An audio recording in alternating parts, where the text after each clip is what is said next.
Morning. ಏನಿದು ಊದ್ಕಡ್ಡಿ ಹಚ್ಕೊಂಡು ಕೈಲಿ ಹಿಡ್ಕೊಂಡು ಮನೆಯೆಲ್ಲ ಓಡಾಡ್ತಾ ಇದೆಯಾ? ಇದನ್ನೇನು ನಿಮ್ಮನೆ ಹಾಕಿ ಶೀಟ್ ಮನೆ ಅಂತ ಅನ್ಕೊಂಡ್ಬಿಟ್ಯಾ? ಇಲ್ಲಿ ತುಂಬಾ ದುಬಾರಿಯಾದ ಕಾರ್ಪೆಟ್ಸು ಕರ್ಟನ್ಸು ಇದೆ ಗೊತ್ತಾ? ಈ ಊದ್ಕಡ್ಡಿದ್ ಒಂದು ಕಿಡಿ ಬಿದ್ರು ಸಾಕು ಹತ್ಕೊಂಡು ಉರ್ದೋಗುತ್ತೆ. ಕಾಮನ್ ಸೆನ್ಸ್ ಇಲ್ವಾ ನಿಂಗೆ? ಟೀಚರ್ ಅಂತ ಹೇಳ್ತೀಯಾ? ಇದನ್ನೇನಾ ನೀನು ನಿನ್ ಮಕ್ಳಿಗೆ ಹೇಳ್ಕೊಡೋದು? ಪಾಪ ನಿನಗೆ ಗೊತ್ತಿದ್ರೆ ಅಲ್ವಾ ಮಕ್ಳಿಗೆ ಹೇಳ್ಕೊಡಕ್ಕೆ. ನಿನ್ನ ಕೈ ಕೆಳಗೆ ಓದೋ ಮಕ್ಕಳು ನೀನ್ ಹೇಗಿರ್ತಾರೋ ಏನೋ. ಅದು ಹಾಗಲ್ಲ, ದೇವ್ರ ಪೂಜೆ ಇನ್ನೂ ಮುಗ್ದಿಲ್ಲ, ಅದಕ್ಕೆ. ಏನದಕ್ಕೆ? ಮನೆನೇ ಸುಟ್ಟು ಹಾಕ್ಬಿಡ್ಬೇಕು ಅಂತ ಇದೆಯಾ? ಇನ್ನು ಏನೇನ್ ಮಾಡ್ಬೇಕು ಅನ್ಕೊಂಡಿದ್ಯಾ ನೀನ್ ನಮ್ಮ ಮನೆಗೆ?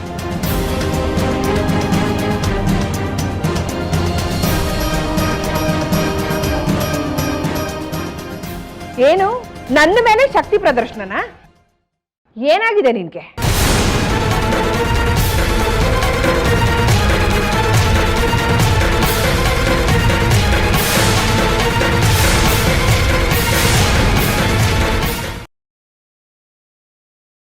ಏನ್ ಹೇಳ್ತಿದ್ದೀರಾ ಆಂಟಿ? ನಾನು ನಿಮ್ಮೇಲೆ ಶಕ್ತಿ ಪ್ರದರ್ಶನ ಮಾಡಿದ್ನ? ಮಳ್ಳಿ ತರ ಆಡ್ಬೇಡ ನೀನು. ಏನು ಗೊತ್ತಿಲ್ಲದೆ ಇರೋಳು ಹಾಗೆ ಗುರಾಯಿಸ್ಬಿಟ್ರೆ ನಾ ಹೆದರ್ಕೊಂಡ್ಬಿಡ್ತೀನಿ ಅಂತನಾ? ನಾನು ಒಬ್ಳೇ ಇದ್ದೀನಿ ಈ ಮನೇಲಿ, ಹೆದರ್ಸ್ಬೋದು ಅಂತ ಅನ್ಕೊಂಡೆ ಅಲ್ವಾ ನೀನು? ಇಂಥ ಬುದ್ಧಿ ನಿನಗೇನಾದ್ರೂ ಇದ್ದೆ ಅದನ್ನೆಲ್ಲ ನೀನು ನಿಮ್ಮ ಹಳ್ಳಿಲೇ ಬಿಟ್ಟು ಬರ್ಬೇಕು. ಸಿಟಿ ಕಣೆ ಇದು, ಬೆಂಗಳೂರು ಸಿಟಿ.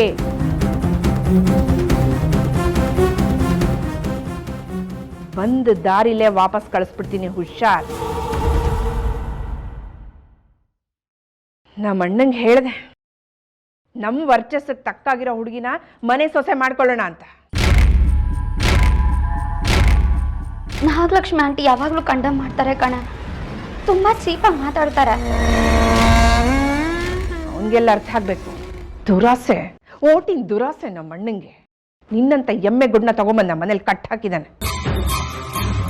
ನಾವು ಶೀಟ್ ಮನೆಯಿಂದ ಬಂದಿದ್ದೀವಂತೆ ಕಣೆ, ತಿನ್ನಕ್ಕೂ ಗತಿ ಇಲ್ವಂತೆ. ಅಂತೂ ಇಷ್ಟು ಚೆನ್ನಾಗಿರೋ ಮನೆಗೆ ಒಂದು ಹಳ್ಳಿ ಎಮ್ಮೆ ಅಂತಂದು ಕಟ್ ಹಾಕಿದಾಗಾಯ್ತು.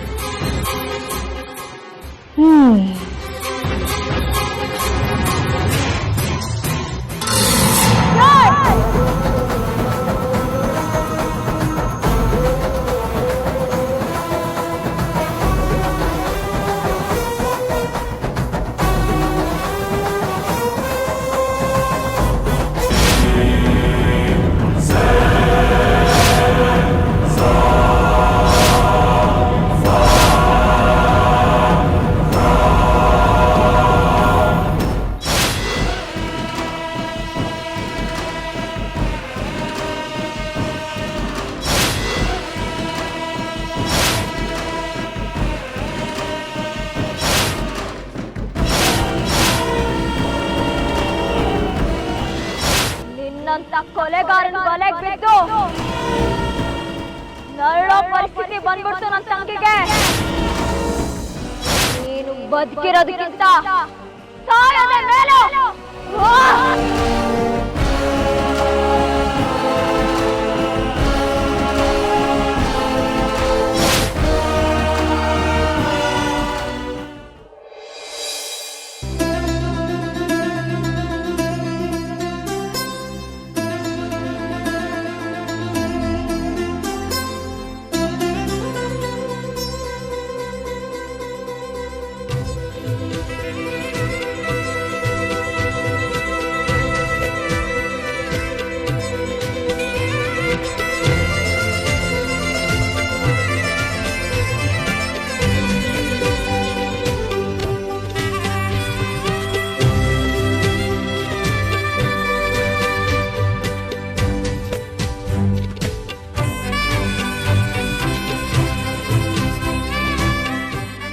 ಎಷ್ಟು ಮುದ್ದಾಗಿ ಕಾಣಿಸ್ತಾ ಇದೆಯಾ ಗೊತ್ತಾ? ಹೋಗಿ ಅಮ್ಮ, ನೀವು ಸುಮ್ಮನೆ ಹೊಗಳ್ತೀರಾ. ಇಲ್ಲ ಕಣೆ, ನಿಜವಾಗ್ಲೂ ಹೇಳ್ತಾ ಇದ್ದೀನಿ. ಮಗಳೇ, ಒಂದು ಹೆಣ್ಣು ಒಂದು ಗಂಡಿಗೆ ಸಂಪೂರ್ಣವಾಗಿ ಶರಣಾಗುವಂಥ ದಿನ ಇದು. ಹಾಗಂತ ನೀನು ನಿನ್ನ ಆತ್ಮಸಾಕ್ಷಿನ ಅರ್ಪಣೆ ಮಾಡಬೇಕು ಅಂತಿಲ್ಲ. ಅವನ ಅಂತರಂಗನ ನೀನು ಮೊದಲು ಅರ್ಥ ಮಾಡ್ಕೊಳ್ಳೋಕ್ಕೆ ಮೊದಲನೇ ಅವಕಾಶ. ಹಾಗೆ ಅವನು ನಿನ್ನ ಅಂತರಂಗನ ಅರ್ಥ ಮಾಡ್ಕೊಳ್ಳೋಕ್ಕೆ ನೀನು ಅವಕಾಶ ಮಾಡಿಕೊಡ್ಬೇಕು. ಗೊತ್ತಾಯ್ತಾ? ಬೈಲಿ.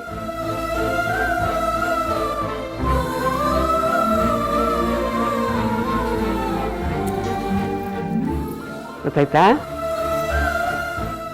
ಹ್ಞೂ ಅಮ್ಮ.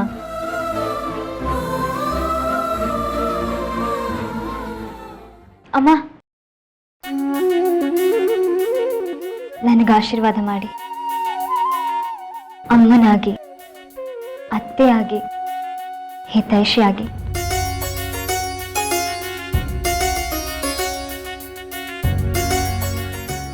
ಶೀಘ್ರಮೇವ ಪುತ್ರಿ ಅಥವಾ ಪುತ್ರ ಪ್ರಾಪ್ತಿರಸ್ತು.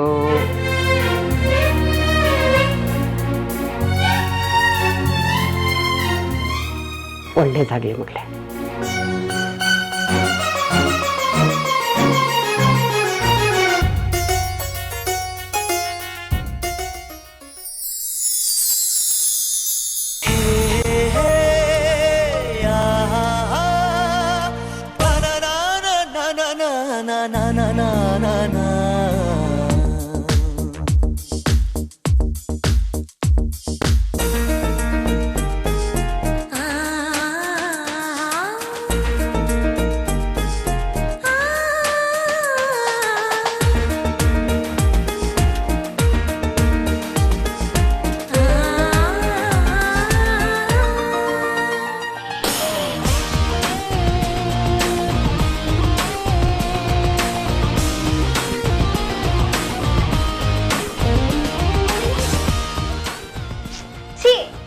ಲಾಕಕ್ಕೆ ಹೋಗ್ಬಿತ್ತಷ್ಟೇ. ಬೀಳುತ್ತೆ.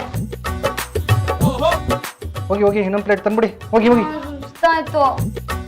ತಗೊಂಬನ್ರಿ ಬೇಗನೆ. ಅಯ್ಯೋ ಬೇಗ ತಗೊಂಬನ್ರಿ. ಅಯ್ಯೋ ಇರ್ರಿ. ಹಿಂಗಾದ್ರೆ ನಮ್ಮಿಬ್ರು ಮದ್ವೆ ಆದಂಗೆ. ಅಂದ್ರೆ ಅದು ಅಣ್ಣ ಅದಕ್ಕೆ ಮದ್ವೆ ಆಗಿ 2 ದಿವಸ ಆಯ್ತು. ಪಾಪ ಅವ್ರವ್ರ ಮನ್ಸುಗಳು ಯಾವ ತರ ವಿರಹ ವೇದನೆಯಲ್ಲಿ ಇರುತ್ತೋ ಏನೋ. ತುಂಬಾ ಮಾತಾಡ್ಬೇಡಿ ನೀವು, ಸುಮ್ನೆ ಹೂ ಹಾಕೋದ್ ನೋಡಿ. ತುಂಬಾ ಮಾತಾಡ್ಬೇಡಿ ನೀವು, ಸುಮ್ನೆ ತಾಳಿ ಕಟ್ಟೋದ್ ನೋಡಿ ಅಂತ ಹೇಳ್ತೀರಾ ಅನ್ಕೊಂಡಿದ್ದೆ. ಹೇಳಿಲ್ಲ. ಇದೆಲ್ಲ ನಿಮ್ಗೆ ಜಾಸ್ತಿ ಆಯ್ತು ಅಂತ ಅನಿಸ್ತಿಲ್ವಾ? ನಂಗೆ ಈಗ್ಲೇ ಸುಸ್ತಾಗ್ತಿದೆ. ಇದೆಲ್ಲ ಕೆಲ್ಸದವ್ರೆ ಮಾಡ್ಬೋದಿತ್ತಲ್ವಾ? ಕೆಲಸದವ್ರೆಲ್ಲ ಮಾಡೋ ಕೆಲ್ಸನೇನ್ರಿ ಇದು?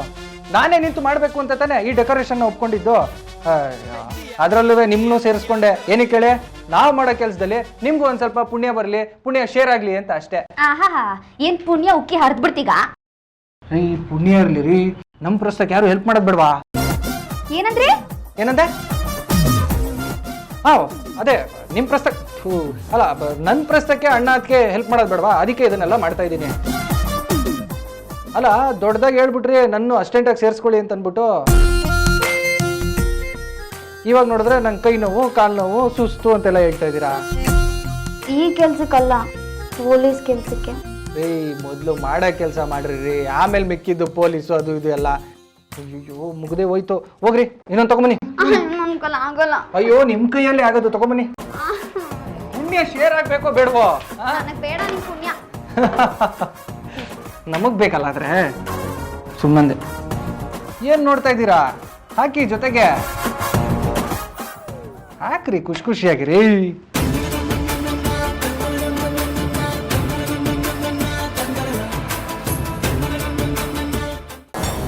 ಅದೇ ಏನ್ ಮಾತಾಡ್ಬೇಕು ಅಂತ ಗೊತ್ತಾಗ್ತಾ ಇಲ್ಲ. ನನಗೆ ಆಶೀರ್ವಾದ ಮಾಡಿ.